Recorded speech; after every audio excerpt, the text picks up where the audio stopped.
Bombardier was first known as a builder of business jets, but in 1968 it produced the first jet boat and called it the Bombardier Seadoo. Clayton Jacobson II, the original inventor of jet boats, designed and guided this PWC production. The first Seadoo PWC was equipped with a 320cc air-cooled engine. Its top speed was 25 miles an hour. The company replaced the engine in 1969 due to some overheating problems. The replacement was a bigger 367cc water-cooled engine. The Seadoo was reintroduced in 1980 under its own brand called Bombardier. By 1995, annual sales for the Seadoo reached over 100,000 units, signaling a turnaround in the company's declining sales. By 1997, the company had $212 million in sales, recapturing over half the PWC market. Bombardier realized that there was a lack of small, family-sized personal watercrafts and implemented a line of small jet boats to fulfill this void. While other companies like Polaris, Sugar Sand, Baja, and even Yamaha decided to take a stab at that market as well, none can really compete with Seadoo, even leaving Yamaha in a trailing second place for sales. The first Seadoo Speedster was introduced in 1995 with twin 650cc two-stroke engines that produce a whopping 160 horsepower. Following its lead, other models such as the Sportster with a single motor, and a few years later, the 1800 series with larger occupancy of 7 and 18-foot lengths were added. And today, we just bought one of these pieces of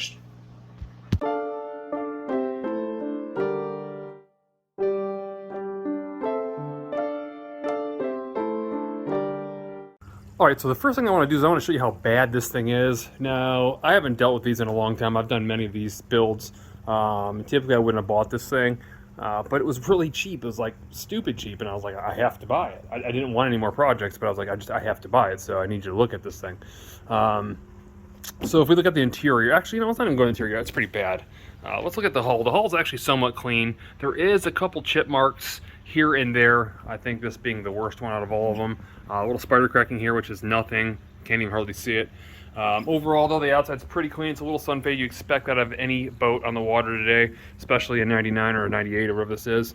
But yeah, overall, the body is okay, and the trailer is actually the best part of the entire thing. The trailer is really clean. Next to the wheels being kind of an ugly design, it's a pretty nice trailer. The interior, it's absolutely eaten apart and disgusting.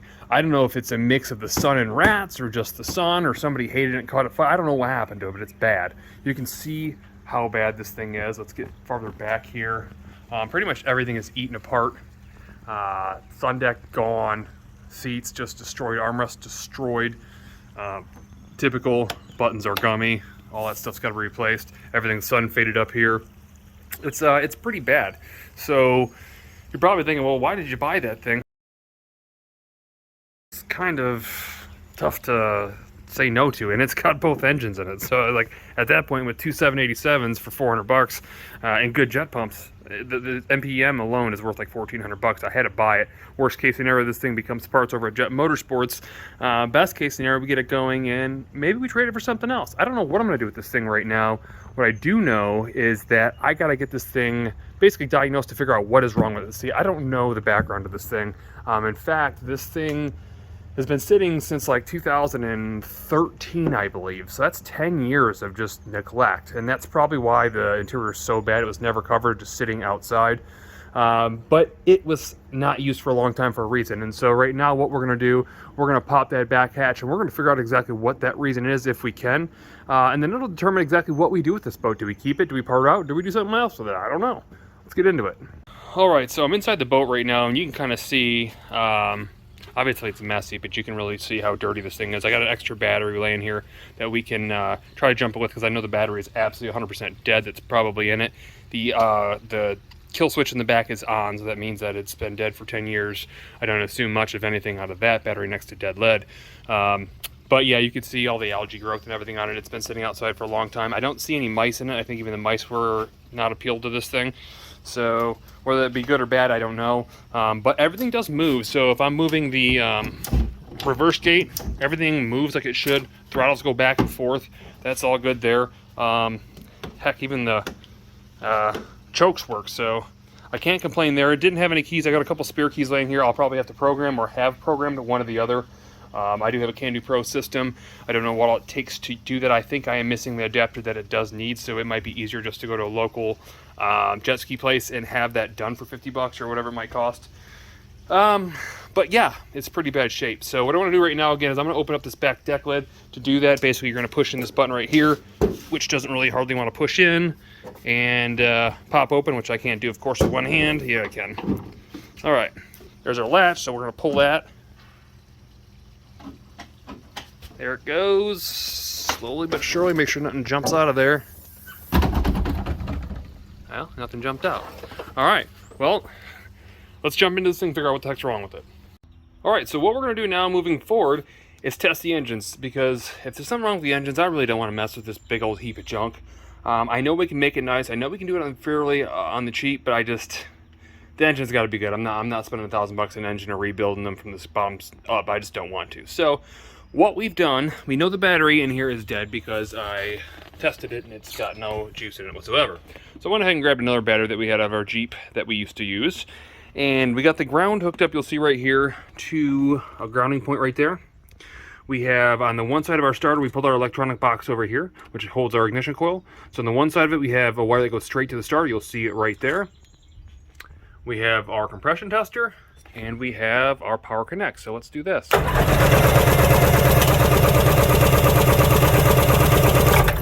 And it ran away, but whatever. So keep in mind, a new engine's got about 150 PSI. And we got, well, damn near about 146, it looks like. So that cylinder is good. We're going to go ahead and test the other side, see what it looks like. Okay, so for those of you guys that are new to this, that may not have done this before, one of the things I am doing, or two things to make precaution to get best, highest rev or highest compression testing, is one, make sure that the cylinders are lubed, because these things have been sitting for years. Spray some WD-40 or whatever kind of penetrant you want. Make sure that the piston rings aren't dragging up and down the sidewall if there's surface thrust or something getting destroyed. So first, spray in some WD-40 in the holes. Next, I'm going to go ahead and put the throttles all the way forward. Make sure that the butterflies are completely open on the throttle body so this thing can open up as fast as it can. Sorry, not throttle body, but carburetors. Now it's time to test the second. Let's go.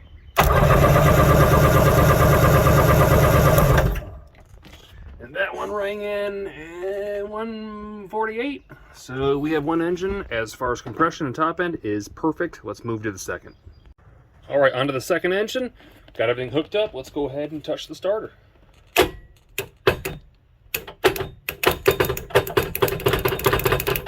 Not wanting to move as easy, you'll see that. Now that's okay.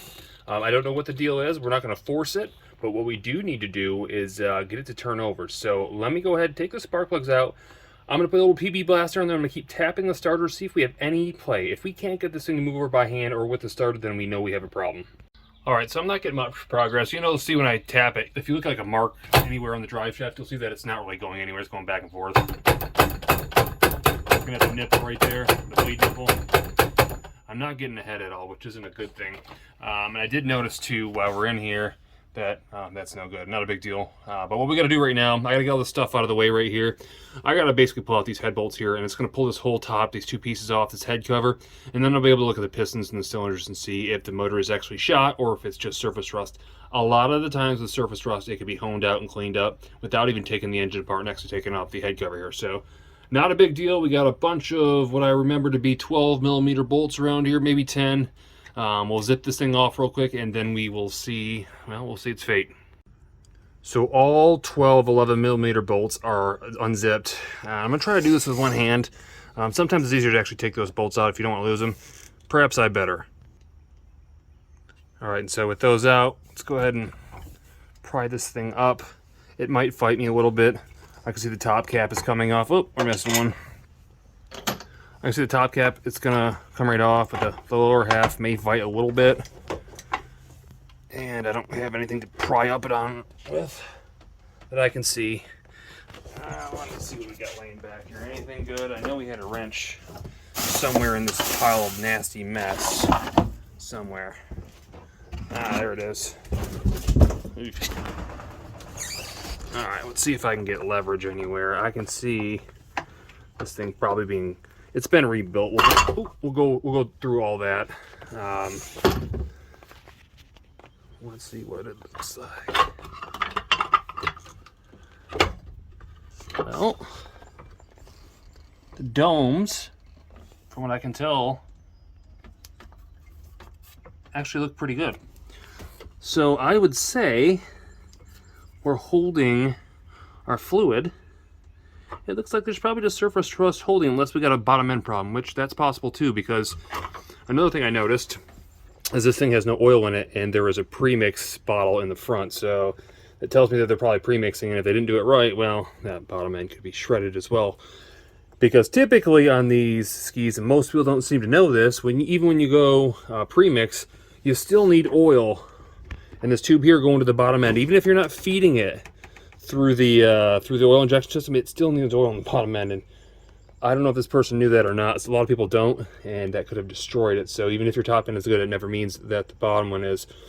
Anyhow, to basically move forward at this point, I'm gonna move all this stuff out of the way. I got a hose to take off over here. And then what I'm probably gonna do, to get everything out of the way here, is take a light hammer, on a rubber hammer, to tap these back and forth, and maybe even with a vice grip there on the drive shaft, until these things break free. If I can't break them free, that tells me there is a problem with the bottom end, but I should be able to see something with the movement in here, just moving it back and forth. And in looking more into this thing, I went ahead and looked at this head again. As you'll notice, this one's pretty clean. Well, if you can call that clean. And this one is full of what looks to be bearing material. So that is not good. So more than likely that engine does have a bad bottom end, as I suspected. That's okay. I mean, I guess it could be worse. I prefer them both not being bad, which I don't think they are, because the other one turns over freely. But nonetheless, you won't know until you start it. So right now I have to make a decision. The MPEM didn't come with a key. I need to make a key. I have this offer to make a key. It's going to cost $100. Do I do it? I don't know. I can go to dealership and probably get the same thing done for $50. I'll have to determine. But I'll look into that. The other question is do we keep these motors in this? Do we change it? Keep in mind this is a dual motor, so you'd have to have two of something. Electric?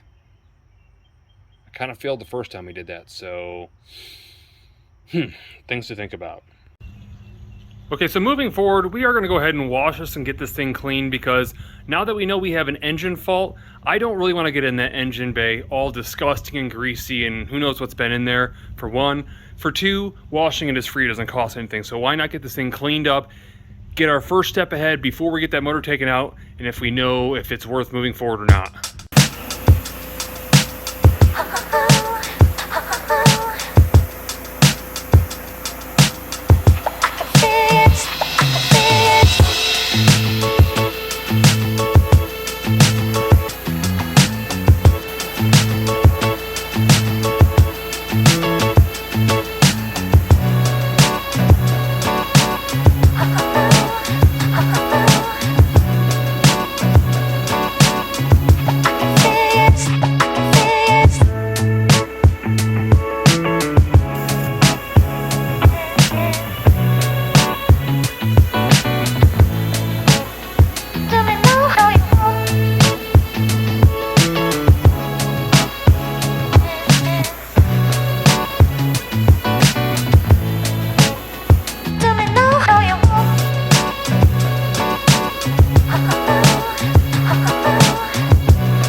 And it's still dirty. It's still dirty as, and I don't know.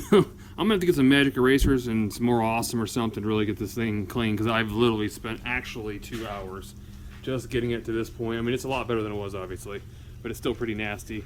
I will say that the engine bay looks 1000% better than it did. I couldn't get everywhere. You can still see there's some areas in the very base that's a little dirty. But what do you expect? I'm trying to avoid getting it inside the spark arresters and stuff, while at the same time getting all the stuff to be drained out of the actual drain hole in the back. So this is where we're at right now. I'm going to give it a day. I'm going to call it quits for right now. We'll come back in the morning and we'll see what else we can get done with this thing. All right, so let's talk about the reason one of these units or boats would be failed and left to sit for 10 years outside in the sun. We know that more than likely there is a mechanical problem. Now, it could have been just they lost interest and stuck it outside, but that isn't very likely. More than likely there was some sort of failure.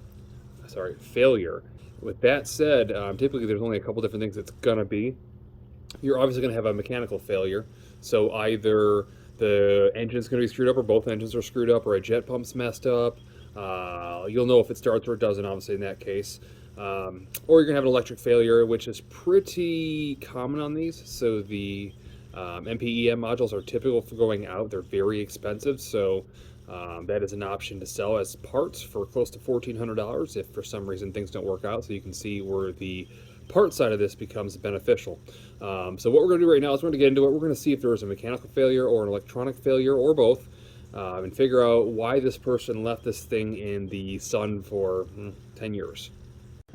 All right, so now that we got everything clean, it's time to take a look and kind of a deeper dive into why maybe this motor was screwed up on this side over here.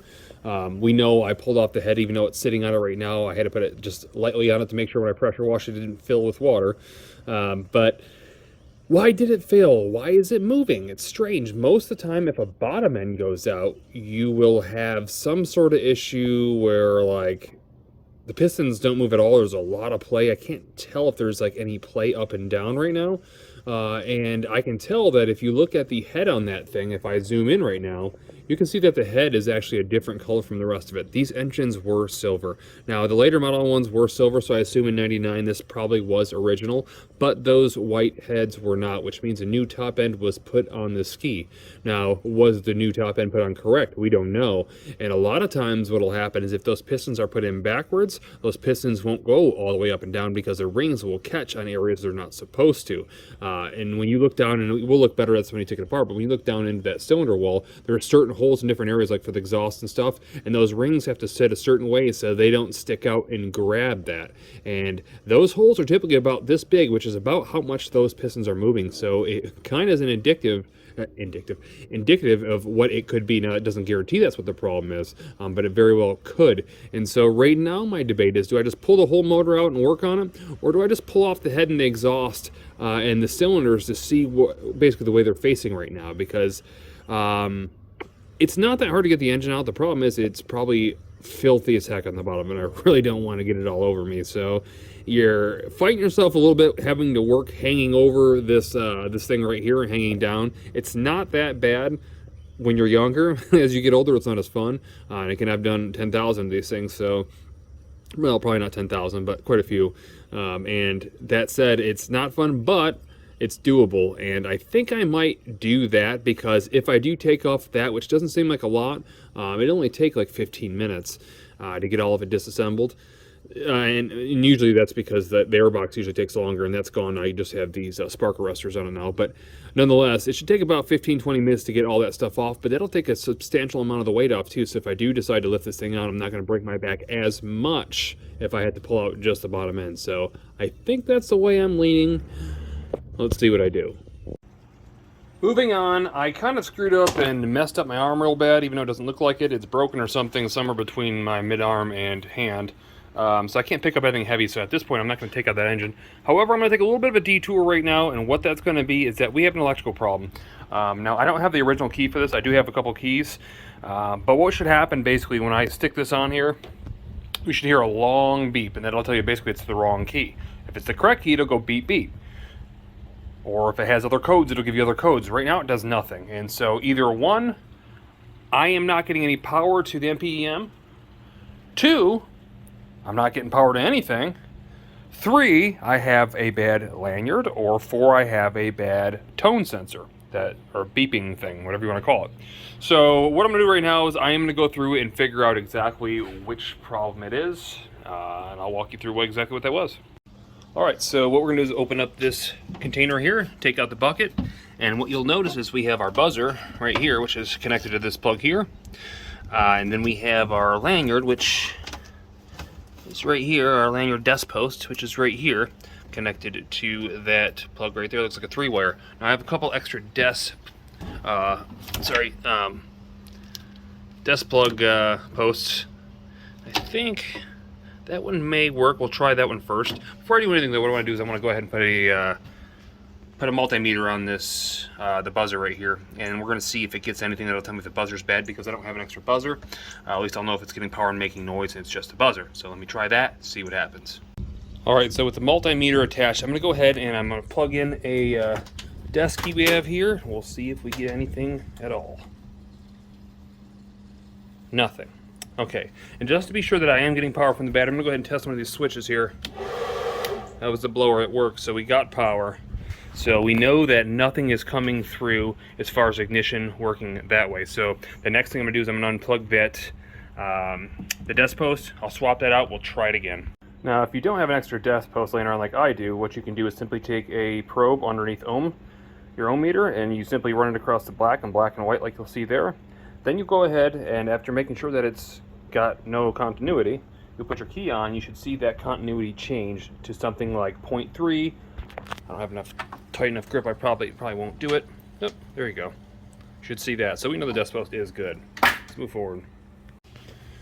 So moving forward, what we're going to do right now is we're going to take apart the top half of this engine, and we're also going to take apart the exhaust, as you can see right here, which is basically the manifold, the stinger, all the way out to the muffler. So basically what we have to do is pull the head back off. We already did. It's just kind of sitting there. We'll get the hose basically detached from it so that's not in the way. Pull everything out of the way. We have some bolts that hold on the manifold. You'll see here on the inside, which is probably hard to see there, and then on the outside. That thing should come loose. And then once we unbolt it from there, I might be able to pull out the stinger and the manifold all in one. Otherwise, I'll have to take apart that big clamp right there and separate it. I guess it just depends on how much room there is when I'm pulling it out through next to the coil box there. So let me go ahead and loosen these things up. I'll get those things loosened off, and then we'll start working on the actual cylinders themselves. Okay guys, so I'm kind of getting into everything, pulling everything off, trying to get the exhaust off, then I realized I had to take the carbs out because this bolt right here, these side bolts right here were being blocked by the carbs, so I pulled those off, and then check out what I found. That ain't good, that ain't good at all. It could be just that side of the plate, the timing plate, might be blocking it, so that's just what built up through the carb. It's not looking good either. But it does move, so that's good news. Anyhow, that's what I found. Just wanted to show that to you before we pull everything off here. Again, what I'm going to do is I'm going to pull out the 8 bolts. I think it's 8.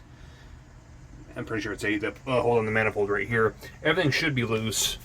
In fact, the bolt that you normally pull right there is a lower plate with 2 bolts that hold it in. I think are 12 or 13 millimeter that aren't even in there. So obviously it was probably a backyard job, but it is what it is. It should get pretty loose here now that I get these bolts off. Once that happens, I slide this thing apart. Like I said, we should be able to pull those cylinders off and see the real truth. Alright, so moving forward, I got a fan that was number 1 because it's hot out. Number 2, the upper stinger is off, the manifold is off. I ended up splitting it right there like I said I was going to. The reason why was because I can't tell yet or not, but I know there's a bolt that goes down there. I don't even think it's there, it just doesn't want to move. So whatever. Anyway, something else I thought was kind of interesting. Look at these gaskets. They don't look like they're on there like they're supposed to be. Could be wrong, but they don't look right. So what we got to do now is we should have 8, I believe it's 13 millimeter bolts to take out right there. Those will pull out. They're long bolts that go down into the block, and then these heads will slide right up and off, and potentially, I guess, this plate for the fuel pump. So that's got to come too. So after all that, that should pop off, and again, we're going to see the surprise and maybe the finale. Okay, so I went ahead and loosened up all 8 bolts. I went ahead and separated one of the gasket sides. If you don't do this, this will end up ripping. You don't want that. This is a thick gasket. It's an expensive gasket, and I don't think it's one you can DIY, so you want to make sure that you get that separated. Now, this thing, after getting smacked a couple times, should loosen up, and it's not. I don't know.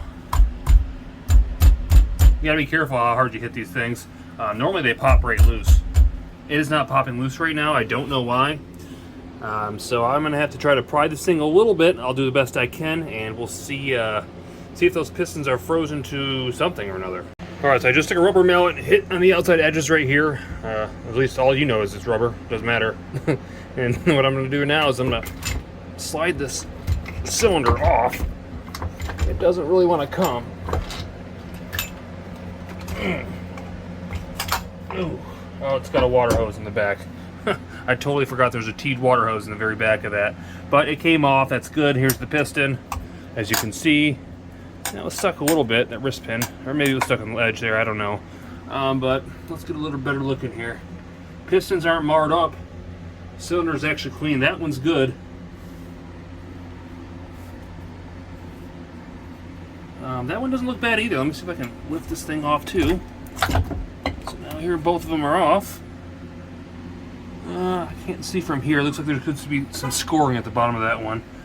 This one's definitely annihilated. You can see all the gray, which is usually bearing material or aluminum of some sort, and it's pretty much ground down the rings pretty bad.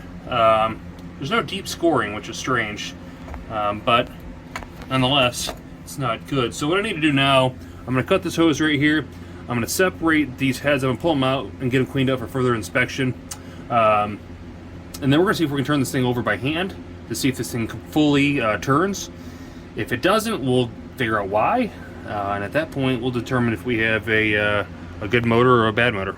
Alright guys, so looking a little bit farther into this thing, I didn't pull off the rotary valve cover, or whatever they call this thing, timing cover. The reason why is it's not really necessary. If we look and already know this piston's destroyed, here's what I want to show you. Now the crankshaft's not moving, but this piston comes up and down. That means the bearings are totally destroyed, and so is the crankshaft. Typically, typically we're not going to find just a crankshaft. So the case might be good. I don't know until I take it apart, but I don't even know if I'll waste my time, just because we can see the rotary gear is eaten up, and we know the crankshaft is just completely just totaled down inside there.